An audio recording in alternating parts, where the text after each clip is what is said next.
Encore une fois, le mental est un bon serviteur, mais un mauvais maître. Voilà. C'est pour ça que je parlais de l'attention et du pouvoir qu'on a de porter notre attention sur les choses. Parfois, l'excès de pensée qui crée cette charge dans laquelle on a l'impression d'être submergé de pensées qui deviennent obsédantes, laisse peu de place à la disponibilité au vivant. Je prends un exemple. J'ai un travail que j'aime bien et tout, et puis on me licencie pour des raisons débiles. Donc je ne l'accepte pas quelque part, ça me fait souffrir. Et je me retrouve sans ressources. Je rencontre une difficulté. Cette difficulté peut venir m'omnibuler à ce point que ça devienne un gros problème pour moi.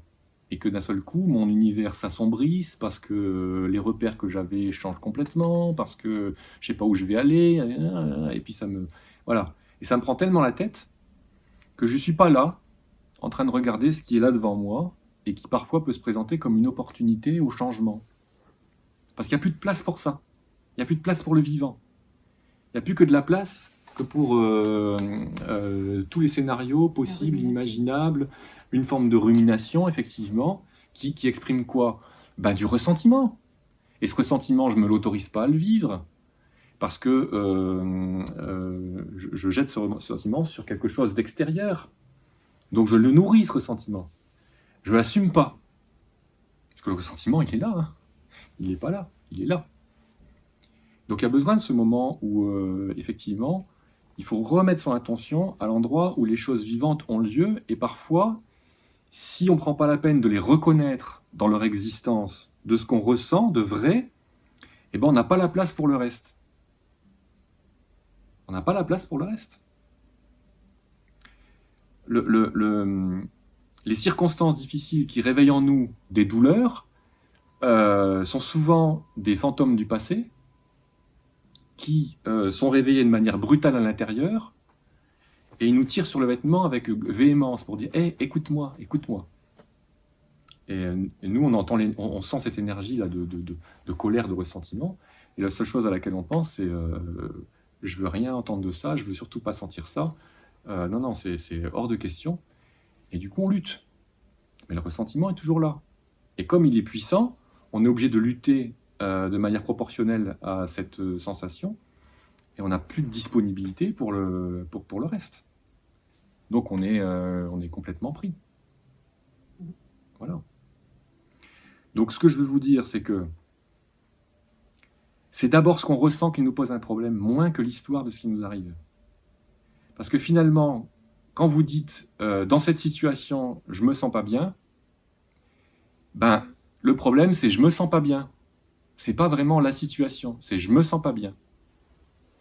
Factuellement, la réalité c'est ce qui est là maintenant. C'est pas ce qu'on imagine. La réalité c'est ce qui est là maintenant. Là maintenant, vous sentez bien la pression de votre corps sur le siège. Vous sentez bien l'emplacement de vos mains. Vous savez à peu près dire la température, si vous avez chaud, si vous avez froid. Ça, c'est la réalité. Quand vous vous sentez respirer, c'est maintenant. D'accord? Et votre attention, vous voyez, si vous la portez sur votre corps, qui est là maintenant, a moins de place d'aller dans vos pensées. C'est pour ça qu'on nous encourage à méditer, c'est pour placer l'attention ailleurs que dans ce foutu mental auquel on est complètement identifié. Et c'est pour ça que la plupart des gens sont coupés du corps parce qu'ils vivent dans leur tête. Ils vivent dans leur tête. Et ils veulent tout résoudre dans leur tête. Ça marche pas. Ça marche pas. La preuve, c'est que si vous vous sentez bien intérieurement, dans un endroit où vous êtes bien, un moment de calme, où il n'y a rien à résoudre, où tout est OK, imaginez, je ne sais pas si ça vous arrive de temps en temps, mais je vous le souhaite, dans ces moments-là, votre mental, il est calme. Il ne dit rien. Il ne dit rien. Il n'est pas en train de s'agiter à quelque chose. Parce qu'il n'a pas d'os à ronger. Il n'a pas de problème à résoudre. Donc, si le mental se met en route, c'est qu'il y a quelque chose à l'intérieur avec lequel vous n'êtes pas OK. Vous n'êtes pas OK. Ça ne veut pas dire qu'il ne faut pas gérer la tendance du quotidien, d'accord? On doit manger tous les jours, on doit aller à certains endroits, donc il faut prendre le billet de train, il y a des actes à poser, il faut signer le cahier, bien sûr, il faut mettre de l'essence dans le réservoir avant qu'il n'y en ait plus. On est d'accord. Mais là, on parle pas trop de ça, on parle plutôt de la manière dont on le vit, tout ça, et de ce que ça génère chez nous. Et quand on commence à ressentir une forme d'épuisement, c'est qu'il y a un trop-plein, c'est-à-dire qu'on a l'impression de devoir régler tout un tas de choses en même temps, sans rien oublier. Waouh! C'est dur. C'est dur. Et oui, des fois, on a besoin de se lâcher la grappe, c'est-à-dire d'arrêter de croire qu'on est tellement indispensable que si on arrête tout, le monde va s'écrouler autour de nous. Je le disais la dernière fois, j'étais un peu brutal quand je disais ça, hein. Mais des fois, on devrait se dire qu'on sert à rien. Je ne sers à rien, ni à personne. Ah. Juste pour sentir que parfois on se donne des rôles, on se donne des missions, on se donne des... Et il faut qu'on les réussisse à tout prix. Au nom de quoi? Au nom de ce qu'on a construit intérieurement. Au nom d'un manque qu'on ressent et qu'on n'arrive jamais à combler. Comme s'il fallait réussir quelque chose.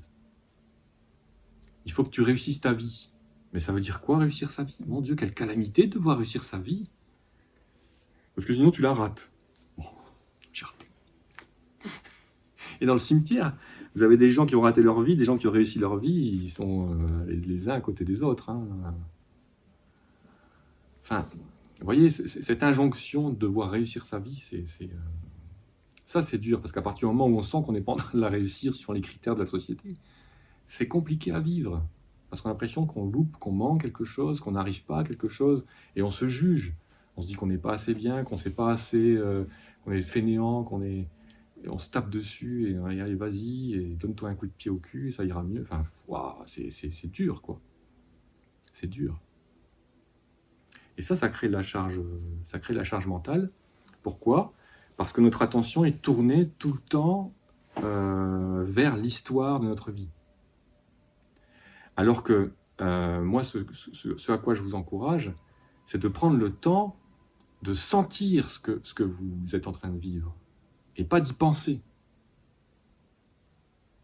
Si vous ne faites que penser à ce que vous vivez, c'est une interprétation permanente. Parce que chaque personne peut penser ce qu'elle veut différemment dans une situation qui est identique pour tout le monde et ne vont pas la vivre de la même façon. Parce qu'on pense tous différemment. Bien sûr qu'on est d'accord pour dire ça c'est le sol, ça c'est le plafond et tout, on a tous été à l'école, on a appris des mots, des couleurs, des chiffres. Mais en dehors de ça, le sens qu'ont les choses pour chacun d'entre nous est complètement différent parce qu'on n'a pas les mêmes vies, ni les mêmes expériences de vie. Donc l'important, c'est de commencer par faire le lien entre ce qui nous arrive et ce que ça réveille chez nous.